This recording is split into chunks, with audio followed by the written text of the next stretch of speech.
다윗이 오늘 이 시편 12편을 지을 때 어떤 상황이었는지 잠깐 설명을 해드리려고 합니다.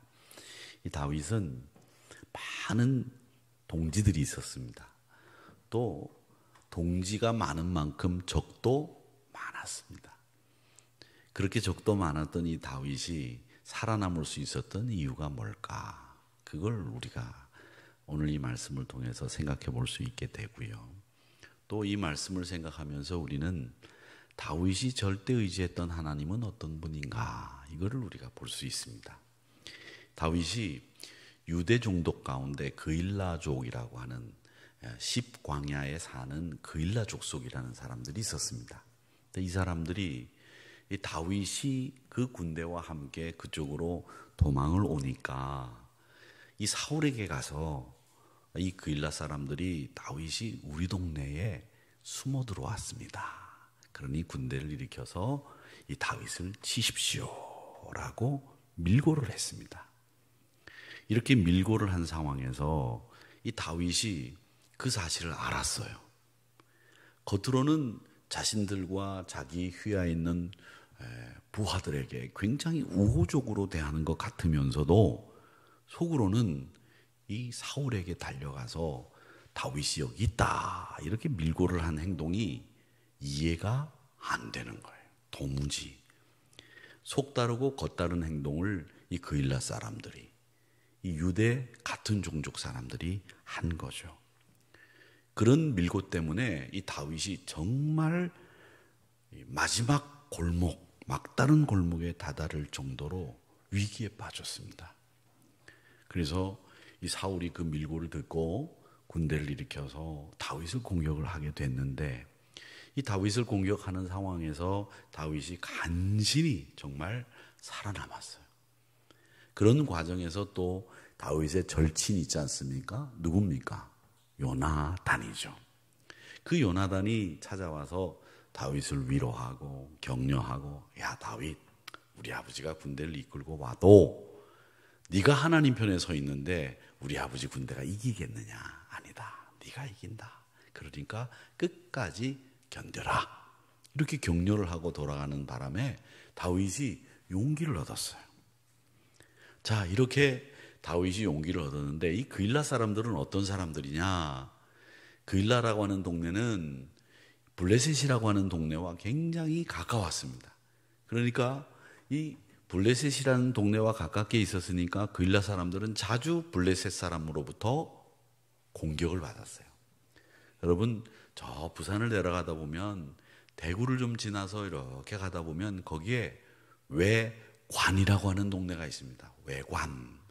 그 외관이라고 하는 동네는 어떤 동네냐면 일본 친구들이 왔을 때 머물고 또 그곳에서 한국 물건을, 조선 물건을 사가지고 가고 일본 물건을 거기서 내놓기도 하는 그런 일본 사람들이 잘 와서 머물다 갈 수 있도록 만든 숙소 같은 곳이 외관이라고 하는 곳이었습니다. 근데 서울은 외관이라고 하는 곳이 없어요. 왜? 서울까지 이 왜구들이 올라올 수가 없었기 때문에 이 영남권에 있는 사람들이 늘 왜구들이 와서 약탈하고 살인하고 이런 짓을 하니까 그 사람들을 달래기 위해서 외관이라고 하는 곳을 만들어 가지고 들어오면 잘 달래 가지고 오냐 해서 보냈던 거죠. 그런 지명이 아직도 외관이라고 남아 있는데, 이 서울 근처에는 무슨 이름들이 남아 있느냐면 원자가 들어가 있는 이 지명들이 아직도 남아 있습니다. 장호원, 조치원. 이 원자가 들어가 있는 지명은 뭘 의미하는 걸까라고 하는 것은 제가 무슨 고고학자도 아니고 역사학자도 아니니까 이 시간에 그 얘기를 하자면 이 얘기가 길어지니까 그건 나중에 또 후일을 기약하고 많은 시간이 있으니까 그때 얘기를 하는 걸로 하고, 이렇게 그일라 사람들이 블레셋 사람들하고 가까우니까 자주 공격을 받았어요. 그때마다 다윗이 그일라 사람을 구해줬습니다. 건져줬습니다. 보호해줬습니다. 그러면 그일라 사람들은 다윗으로부터 은혜를 입었잖아요. 그런데 그 은혜를 입은 다윗과 그 군대를 사울에게 가서 밀고를 했다는 거죠. 이게 있을 수 있는 일입니까? 있을 수 없는 일이죠. 이 내용이 어디에 나오느냐면 사무엘상 23장에 나오는 이야기인데 그 내용을 이해하고 이 시편 12편을 읽으면 훨씬 더 시편 12편이 다윗이 왜 이렇게 이야기했는지를 잘 알 수 있습니다. 이렇게 사무엘상 23장을 중심으로 한 그 사건을 자기 심정으로 그려낸 시가 시편 12편이라고 하는 거죠. 그 시편 12편에는 이 사무엘상 23장에 나오는 이 그일라 사람들을 어떻게 표현하는가 하면 아첨하는 입술과 두 마음을 가진 사람이다, 이렇게 이야기를 합니다. 좋은 사람일까요? 나쁜 사람일까요? 여러분 생각에도 나쁜 사람 같지요? 그렇지요? 나쁜 사람입니다. 입술을 열면 아첨해요. 입술을 열면 늘 거짓말을 해요. 늘 그 사람 마음은 어디 있는지 분간이 안 돼. 그래서 옛날 말처럼 10길 물속은 알아도 한 길 사람 속은 모른다고, 그 사람 속을 도무지 알 수 없는 사람들, 이 사람들이 그일라 사람들이었다는 겁니다. 자, 그런데 이 사람들이 아첨하는 말을 했다고 하는데, 이 그일라 사람들이 사실은 다윗이 미국이 아니에요. 다윗은 같은 종족이고, 그리고 자기들을 많이 구해줬잖아요. 블레셋으로부터. 그렇기 때문에 다윗이 미운 게 아니라 다윗이 있음으로 해서 자기들이 부담이 되는 거예요. 왜? 여러분 아는 것처럼 이 다윗과 군대가 오면 그 군대에게 빵이라도 한 조각 건네줬다가는 이 사울에게 모조리 멸문지화라는 말이 있죠. 온 집안이 다 죽고 그냥 완전히 도륙을 해버리는 게 사울이었기 때문에 빵이라도 한 조각 줄 수가 없는 상황이고, 눈에는 다윗과 그 군대들이 굶주리고 있는 것이 보이니까 얼마나 마음이 답답했겠어요. 그러니까 이 그일라 사람들은 다윗 군대가 자기네 땅에서 좀 머물지 않고 다른 곳으로 갔으면 좋겠다, 이런 생각을 가지고 있었고 굉장히 불편했던 거죠. 그래서 사울에게 고발하는 걸 다윗이 좀 알고, 고발하기 전에라도 좀 다윗이 군대를 이끌고 다른 땅으로 갔으면 하는 그런 마음을 가지고 있었다라는 거죠. 그리고는 사울에게는 충성하는 모습을 보여서 자기네들 종족이 살아남을 수 있도록 만들어야 되겠다, 이런 생각에 유익함을 생각하고 이 그일라 사람들은 사울에게 다윗이 여기 있다고 밀고를 한 거죠. 여러분, 여기에서 우리가 생각해야 될 중요한 교훈이 하나 있습니다. 그게 뭐냐?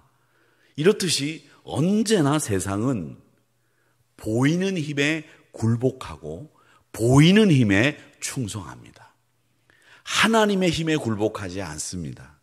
눈에 보이는 이 세상의 힘에 굴복하고 눈에 보이는 세상의 권력에 굴복하는 것이 세상입니다. 그리고 거기에 아첨하고 거기에 굴복해야 우리가 살아남을 수 있다고 생각하기 때문에 그 세상에 보이는 힘에 굴복하는 거죠. 만약에 그 힘에 굴복하지 않으면 어떤 일이 벌어지느냐? 자기들 종족 자체가 없어질 위기에 처할 수도 있기 때문에 그들은 세상의 힘에 굴복하기로 작정하고 밀고를 결정한 거예요. 이런 말이 있습니다. 두 개의 태양이 존재할 수는 없지만 두 개의 권력은 존재한다라는 말이 있습니다. 태양이 두 개가 될 수는 없습니다. 그런데 두 개의 권력은 존재합니다. 특별히 우리 신자들에게 이 두 개의 힘이 늘 여러분 곁에 있습니다. 그 힘 중에 하나가 어떤 힘이냐? 세상의 힘입니다. 그 힘 중에 하나가 뭐냐? 우리가 믿는 보이지 않는 힘이지만 하나님의 힘입니다. 그렇기 때문에 여러분, 우리에게 있는 이 두 개의 힘 가운데 세상의 힘에 굴복할 거냐, 세상의 힘에 의지할 거냐, 이건 여러분들이 때마다 어떤 일을 만날 때마다 결정해야 되는 문제들입니다. 여러분들이 세상의 힘에 굴복하든가 아니면 보이지는 않지만 하나님의 힘에 의지해서 하나님의 힘에 굴복할 거냐라고 하는 것은 여러분들이 결정해야 될 문제라는 거죠. 또 우리가 하나님의 힘에 굴복하고 순종한다고는 합니다. 결단할 수 있습니다. 그런데 우리가 생활 속에 들어가서 실제로 생활 속에서 하나님의 힘에 굴복하고 의지할 수 있는 이런 의지와 결단과 실천이 우리 생활 속에서 일어나고 있느냐라고 했을 때 여러분 스스로 대답하셔야 됩니다. 나는 내가 하나님의 힘에 굴복하겠다고 분명히 아멘하고 그렇습니다라고 말은 했지만 내 생활 속에서도 하나님의 힘에 굴복하면서 살고 있을까? 한번 점검해 볼 필요가 꼭 있다고 하는 거죠.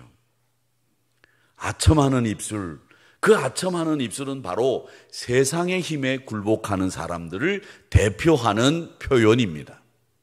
여러분, 아첨하는 사람들의 특징이 있습니다. 이 아첨하는 사람들은 남에게는 아첨을 하지만 그 특징 중에 하나가 또 뭐가 있느냐면 항상 아첨하는 사람들은 자기 자랑을 합니다. 옛날 잘 살지 못했던 사람들이 우리 한국 사람들 중에는 아무도 없다 이런 말 하시는 분들이 있더라고요.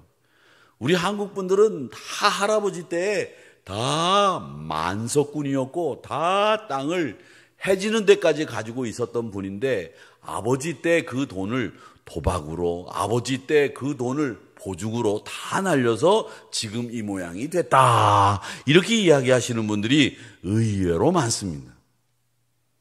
그리고 또 우리 한국 분들은 참 이상한 게 어디 가서 돈을 잃었다라든지 사업을 하다가 한 2억 들여서 사업을 했는데 사업이 망하고 나면 그냥 내가 2억 들여서 사업을 하다 망했다 그러면 되는데 다 그 일가들과 온 가족들이 이번에 사업을 하는데 한 20억을 들였다가 가게를 만들어서 망했는데 내가 이번에 가게를 옮기면서 한 20억 손해를 봤다고 한 10배는 뻥 튀겨가지고 이야기를 하는 그런 분들이 많습니다.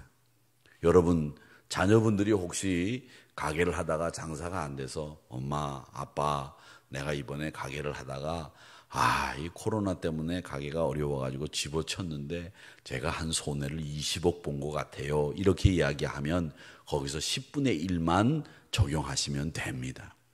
우리 이 한국 내 사람들의 특징 중에 하나가 이 포장하는 데는 굉장히 능숙합니다. 요때 포장을 해야 되는지 요때 포장을 안 해야 되는지 요런 센스는 우리 한국 사람들이 굉장히 많이 가지고 있는데 꼭 보면 사업 안 된 사람들 보면 항상 20억 30억씩 이 가게를 문 닫으면서 그렇게 손해를 받아 그렇게 얘기를 해요. 돈 번 거는 또 많이 얘기 안 해요. 얼마나 많이 벌었어? 이번에 많이 벌어봐야. 그래 또 누가 달라 그러는 것도 아닌데 말이죠. 누가 달라 그럽니까? 벌은 거는 한 1,000만 원 벌었다 그러고 말이죠.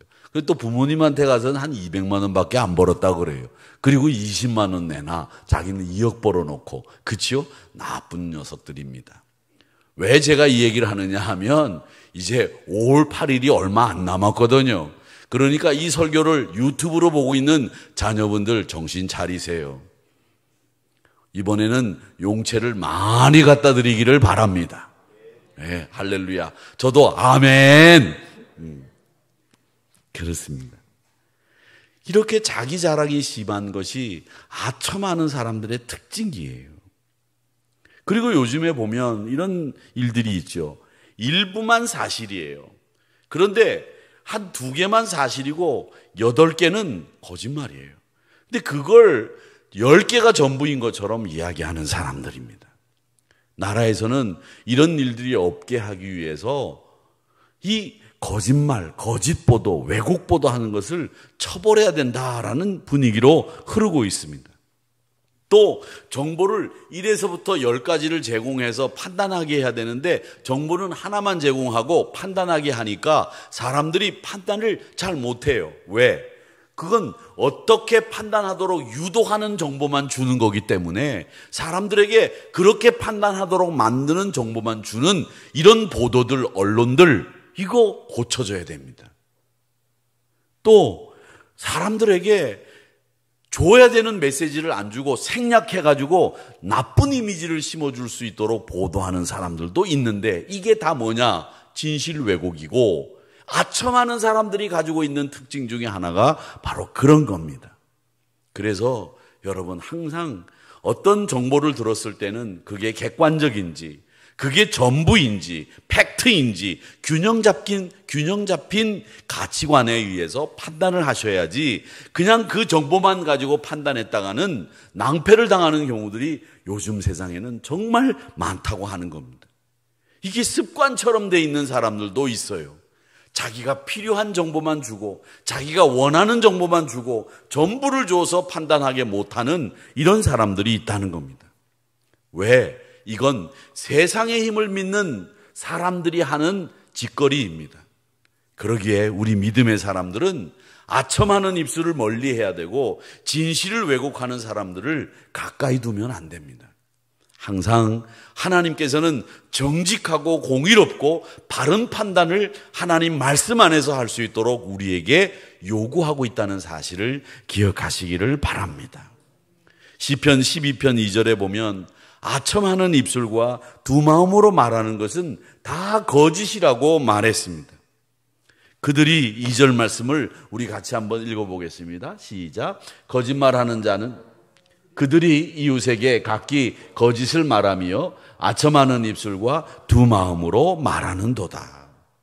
잠언 26장 28절에는 뭐라고 말씀하시는가 하면 아첨하는 입술은 패망에 이른다고 했습니다. 여러분, 아첨하지 마세요. 이 아첨은 힘 있는 사람에게 가서 자기가 마치 그 사람에게 큰 충성을 하는 것처럼 말하는 게 다 아첨입니다. 그러니까 아첨하지 마시고 마음에 맞게 하세요. 그리고 아첨을 하려면 힘없는 분, 그리고 아첨을 하려면 가난한 사람들에게 용기를 주세요. 그게 아첨보다 100배 낫습니다. 하면 돼. 다시 일어나. 이런 말을 해야지 힘 있는 사람한테 가서 이 지문이 없어지도록 손을 비비면서 아첨하는 일은 우리 믿음의 사람들은 하지 않아야 된다라고 하는 겁니다. 잠언 26장 28절의 말씀에 보면 우리가 이 아첨하는 입술이 패망을 일으킨다고 했는데 한번 같이 읽어보겠습니다. 시작. 거짓말하는 자는 자기가 해한 자를 미워하고 아첨하는 입은 패망을 일으키느니라. 아첨하지 말고 정직하게 말하는 사람들이 되자. 그리고 또 이 그일라 사람들을 다윗은 뭐라고 표현하느냐면 두 마음을 가진 사람이라고 얘기를 합니다. 겉으로는 우호적인 행동을 했죠. 그러나 뒤로는 다윗을 배반하고 다윗의 은혜를 까먹고 인애를 버린 사람들이 그일라 사람들입니다. 만약에 하나님이 이 다윗에게 알려주지 않았다고 한다면 다윗은 꼼짝없이 사울의 군대에 잡혀서 죽었을 겁니다. 이렇게 은밀하게 밀고 하는 것을 대놓고 하는 일보다 사실 더 위험하고 끔찍한 일이 있다는 것을 여러분 기억하셔야 됩니다. 왜냐하면 대놓고 대적하는 사람들은 우리가 그 대놓고 하는 행동을 통해서 경고를 받아요. 그 사람을 조심할 수 있기 때문에 대놓고 하는 사람들은 사실 그렇게 무서운 사람들이 아니에요. 근데 겉으로는 안심시켜 놓고는 뒤로 적과 내통을 하고 밀고를 하면 아무런 준비 없이 꼼짝없이 당하는 수가 생깁니다. 여러분, 이게 비열하고 못된 짓이고요. 이게 도리어 겁쟁이와 같은 짓입니다. 다윗이 죽든 말든 나는 상관하지 않겠다고 하는 생각에서 시작된 마음이 바로 두 마음이죠. 제가 여러분들에게 두 가지 경우를 설명해 드리겠습니다. 잘 들어보시기 바랍니다. 우리가 옛날에는 그런 일이 많았어요.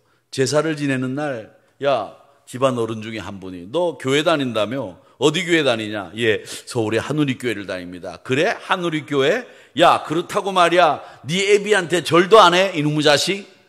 네 같은 놈이 불효자식이다 이놈아. 그러면서 집안 어른 그 큰아버지가 와가지고 아버지 제삿날 호통을 치며 소리를 지릅니다.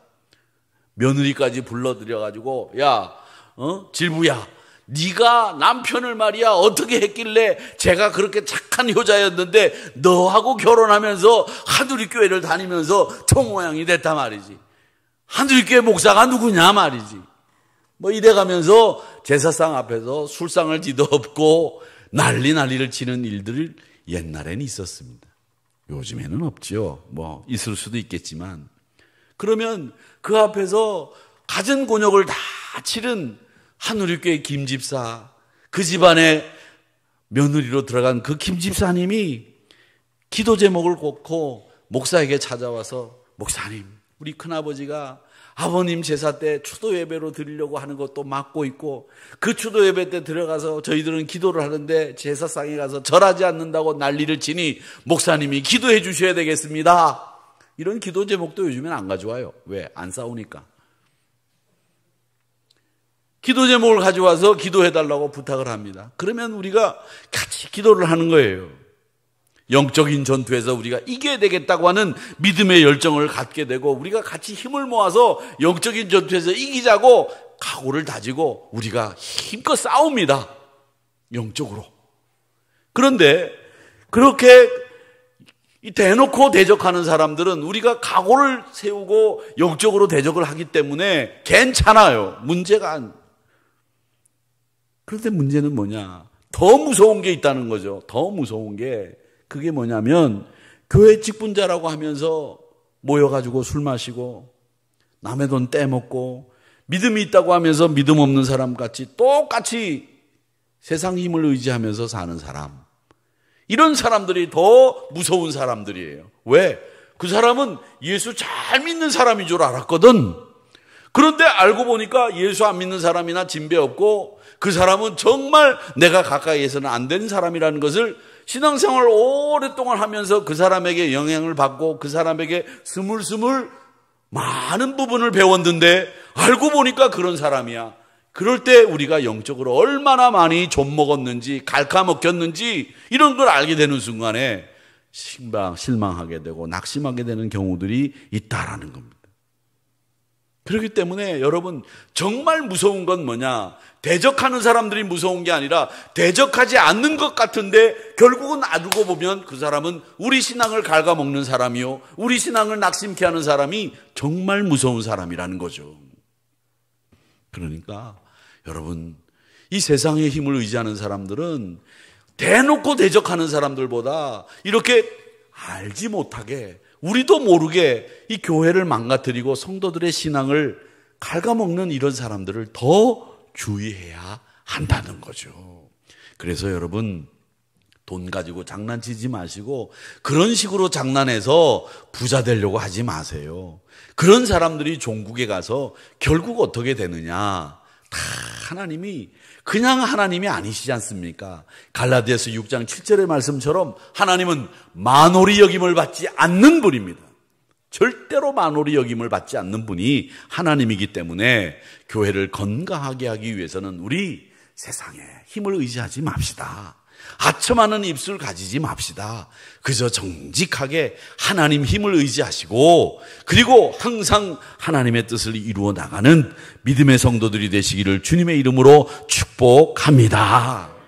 잠언 10장 20절 말씀을 한번 읽어볼까요? 같이 읽어보겠습니다. 시작. 의인의 혀는 순과 같거니와 악인의 마음은 가치가 적으니라.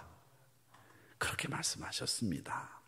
자, 그런데 하나님이 이 그일랏 사람들의 행동을 하나님 앞에 이 다윗이 하소연하면서 하나님이 그일랏 사람들을 어떻게 하는지를 이 다윗이 써놓고 있어요. 3절 같이 읽어보도록 하겠습니다. 시작. 여호와께서는 모든 아첨하는 입술과 자랑하는 혀를 끊으시리니. 아멘. 악한 사람들도 밀고 하는 사람 말을 믿지 않습니다. 왜? 지금은 당장 필요하고 아쉬우니까 들어주지만요, 언젠가는 이 사람 나를 배신할 수 있겠다 생각을 하는 거예요. 그리고 여러분 앞에 와서 다른 사람을 욕하는 사람 믿지 마세요. 다른 사람 앞에 가서는 여러분 욕한다니까요. 아세요? 모르시죠? 그 사람이 여러분 앞에 가서 제 욕을 하면요, 저 사람 목사님 앞에 가서 내 욕하는 사람이야, 이렇게 생각하시면 틀림없어요. 제가 담임 목사를 39에 이제 담임 목사로 갔습니다. 이제 부목사를 이제 12년째 이제 하는데 담임 목사님이 총회장을 나오셨는데 2번이나 떨어지셨어요. 그래가지고서 이제 3번째 총회장을 해야 되니까 이 총회장 선거를 제가 3년 동안이나 따라다니면서 총회장 연설문 쓰고 총회장 뭐 이런 뭐 앞에 성결신문에 나오는 그 글도 써드리면서 그걸 3년 동안 했어요. 근데 이제 저도 담임 목사 가야 되잖아요. 근데 가야 되는데 갈 데가 마땅치가 않은 거예요. 근데 어느 교회가 제가 있었던 그 교회가 1년 동안 서로 싸우느라고 담임 목사를 못 구한 거예요. 그래가지고 치리 목사님, 원로 목사님 되실 분, 장로님들 이렇게 세 힘이 부딪히면서 담임 목사님을 못 구한 거예요. 그게 무려 1년이 지났어요. 사무총회를 했는데 당회원들이 결정한 이 후보 목사님을 원로 목사님이 되실 분과 치리 목사님이 교인들을 이렇게 해가지고 안 되게 사무총회에서 해가지고 사무총회가 부결이 되고 1년 동안 담임 목사님이 안 계신 거예요. 그러니까 교회가 얼마나 어지러웠겠어요. 그 1년 동안 하면서 이제 이 원로 목사님 되실 분도 마음에 들어야 되고 치리 목사님도 마음에 들어야 되고 장로님도 마음에 들어야 되는 사람이 와야 되는데 장로님들이 마음에 들어서 추천하면 원로 목사님이 NO. 치리 목사님이 마음에 들어서 내놓으면 당회원들과 원로 목사님이 NO. 그러면서 1년이 흘러간 거예요. 그러다가 누가 갔다고요? 제가 갔다고요. 그러니까 저는 원로 목사님도 마음에 들고 당회원들도 마음에 들고 치리 목사도 마음에 드는 사람이었다니까요. 제가 이래봬도 안 믿으시는구나. 네. 그래서 제가 갔어요. 갔는데 그 얘기가 주된 얘기가 아니에요. 가니까 1년 동안 싸웠잖아요. 패가 나누어져서. 그러니까 이분들이 새로 목사가 왔다 그러니까 불났게 그냥 이 당회장실 문턱이 닳도록 들어오는 거예요. 똑똑똑똑. 목사님 계십니까? 식사하십시다. 목사님 계십니까? 밥 먹으러 갑시다. 그리고 가보면 무슨 얘기를 하느냐? 말이죠. 아무개 권사 말이죠. 그 사람 나쁜 사람입니다. 목사님 가까이 하면 안 됩니다. 그 사람 말 믿지 마세요. 그 얘기예요. 또 이쪽에서 또 똑똑똑똑 목사님 밥 먹으러 갑시다. 갑니다. 가보면 그 김권사 말이죠. 그 사람 나쁜 사람이에요. 목사님 절대 믿지 마세요. 그 사람요 말만 반질하지 속은 겉정이 허당입니다. 비어 있습니다. 제가 나중에 그런 얘기를 한 달 정도 들으니까요 사람이 이 마음이 황폐해지고 사람들을 볼 때마다 저 사람은 저런 사람, 저 사람은 저런 사람, 다 나쁜 사람만 있는 거야. 우리 교회 신자들 전체가 이 사람은 이 사람 욕하고 이 사람은 이 사람 욕하니까 좋은 사람이 있어요 없어요? 아무도 없는 거예요. 다 나쁜 사람이에요. 그 나쁜 사람들을 내가 데리고 목회를 해? 이 생각을 하니까 정말 억장이 무너지는 것 같더라고요. 왜 이럴까? 사람들이 좋은 점, 나쁜 점 다 있죠. 나쁜 점 없던 사람이 또 어디 있습니까? 또 그리고 나하고 의견이 다르다가 싸우다 보면 나쁜 점만 부각이 되겠지만 적어도 여러분 목사 앞에 가서는 사람 욕하지 마세요. 그리고 사람 욕하는 거를 듣는 목사도 나쁜 목사예요. 그렇기 때문에 저는 늘 말씀드립니다. 제 앞에 와서 누구 욕하지 마세요. 저 그 얘기 안 듣습니다.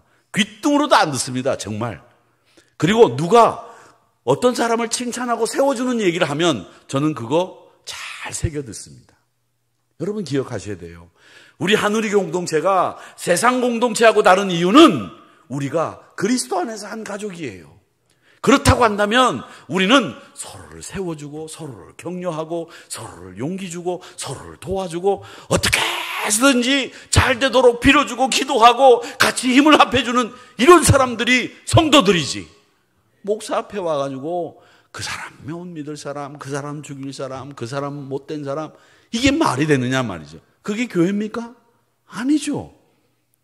우리가 본질을 알면, 그리고 우리가 기본기가 돼 있으면 그렇게 하면 안 돼요. 우리 성도들은요, 여러분들 야단치는 거 아닙니다. 여러분들이 저 앞에 와서 그런 얘기 했다고 야단치는 게 아니고요. 우리 교회는 그런 일이 없으니까 제가 얘기하는 거예요. 그리고 앞으로도 200년이 될 때까지, 300년이 될 때까지, 예수님 오실 때까지 우리 하누리 교회는 누가 누구를 욕하고 목사 앞에 와서 누구를 흉보는 이런 일들은 없어야 되겠다. 저는 그렇게 생각합니다. 그건 하나님이 판단하실 일이지 않습니까? 하나님이 다 하십니다. 그일라 사람들이 다윗을 고발하고 난 뒤에 편안하게 잘 살았습니까? 아닙니다. 더 시달렸어요. 왜 시달렸느냐? 사울이 와가지고서는 야, 너희들 다윗이 어떻게 가고 어떻게 살고 어떻게 지내고 있는지 낱낱이 하나도 빼놓지 말고 보고해라. 그래서 더 그 사람들이 수고하게 됐고 더 고생하게 됐다는 거죠. 그리고 다윗은 그 사람들을 단물만 빼먹고 베냐민 사람만 챙기는 사울이 그일라 사람들을 왜 챙기겠습니까? 옛말에 토사구팽이라는 말이 있습니다. 사냥개를 사냥을 다 시킨 다음에 그런 다음에 그 개를 잡아먹는 걸 토사구팽이라고 해요. 그렇게 토사구팽 당한 사람들이 이 그일라 사람들이라는 거죠. 사냥할 때는 써먹다가 이제 사냥이 끝나서 써먹을 데가 없으면 잡아먹는 게 마귀의 수법이라는 겁니다. 마귀의 마음을 보실까요? 4절 말씀에 보면 이런 사람들이 하는 말이 이겁니다. 우리의 혀가 이기리라. 우리의 혀가 이긴다. 우리의 입술은 우리의 것이니 우리를 주관할 자 누구리요 함이로다. 하나님 없습니다. 내 입술 내가 주장한다는 거죠. 내가 말하는 내 혀를 누가 이길 수 있겠느냐 하는 거죠. 여러분, 말로 이길 수 있다고 생각합니까? 말로 이길 수는 있겠지만 시간이 지나면 그 말은 다 드러나게 돼 있어요. 말 잘하는 걸로 자랑 삼지 말고 말 잘하는 걸로 힘이라고 생각하지 마세요. 그거보다 정말 중요한 건 내가 하나님의 힘에 의지하는 것이 중요하다. 이렇게 생각하셔야 됩니다. 그래서 오늘 여기 말씀에 보니까 내 입술을 내 마음대로 하겠다라고 하는 거죠. 이게 교만입니다. 교만한 사람들은 하나님이 미워하십니다. 하나님이 교만한 자를 절대 좋아하지 않습니다. 교만하는 것은 하나님과 사람들과의 관계를 망칩니다. 그리고 교만은 결국은 자기에게도 손해를 가져와요. 왜?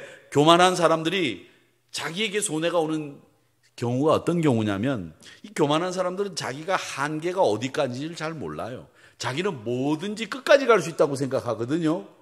그러니까 이 교만한 사람들은 자기가 한계를 모르니까 과장된 자신감을 가지고 있어요. 그래서 잘못된 판단을 내리고 잘못된 실수를 계속 범하는 거예요. 그래서 교만한 사람들은 자기 반성이 없거든요. 자기 한계를 모르거든요. 그래서 성장도 못하고 발전도 못하고 넘어지게 돼 있어요. 그래서 교만은 패망의 선봉이라고 하신 거예요. 따라서 성경은 항상 우리에게 교만을 경계하라고 하셨습니다.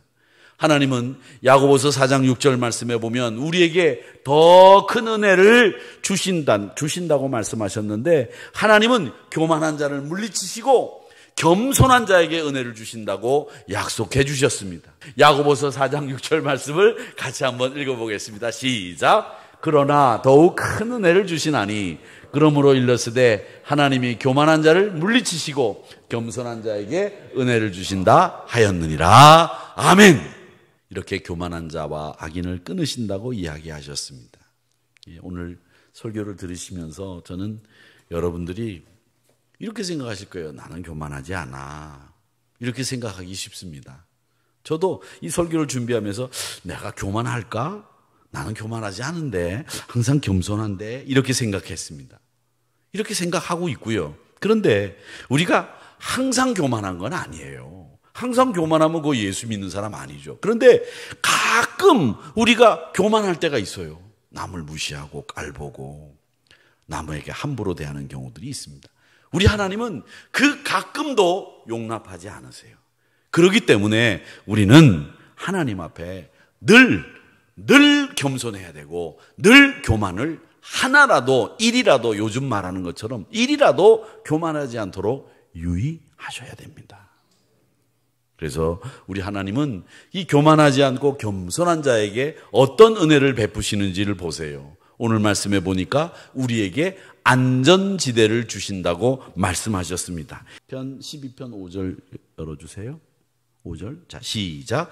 여호와의 말씀에 가련한 자들의 눌림과 궁핍한 자들의 탄식으로 말미암아 내가 이제 일어나 그가 원하는 안전한 지대에 두리라 하시도다. 아멘. 이게 오늘 다윗이 하나님 앞에 기도하고 또 하나님 앞에 교만한 자와 아첨하는 입술, 두 마음을 가진 사람들을 향해서 하나님이 그를 멀리 하시게 하면 정직과 의로운 마음을 가진 사람들에게 주는 축복이 뭐냐? 안전한 지대에 거하게 해 주신다. 그렇게 약속해 주셨습니다. 우리 사랑하는 성도 여러분, 불의한 세력에 굴복하지 마십시오. 진리와 함께 고난받는 거 두려워하지 마세요. 하나님의 안전지대가 여러분에게 있는 줄 믿습니다. 하나님이 여러분에게 안전한 지대를 마련해 주셨어요. 그 안전한 지대, 은혜와 진리로 세워진 자리인 것을 기억하면서 우리 한우리 성도님들은 늘 안전한 지대에 머무는 우리 복된 성도들이 되시기를 주님의 이름으로 축복합니다.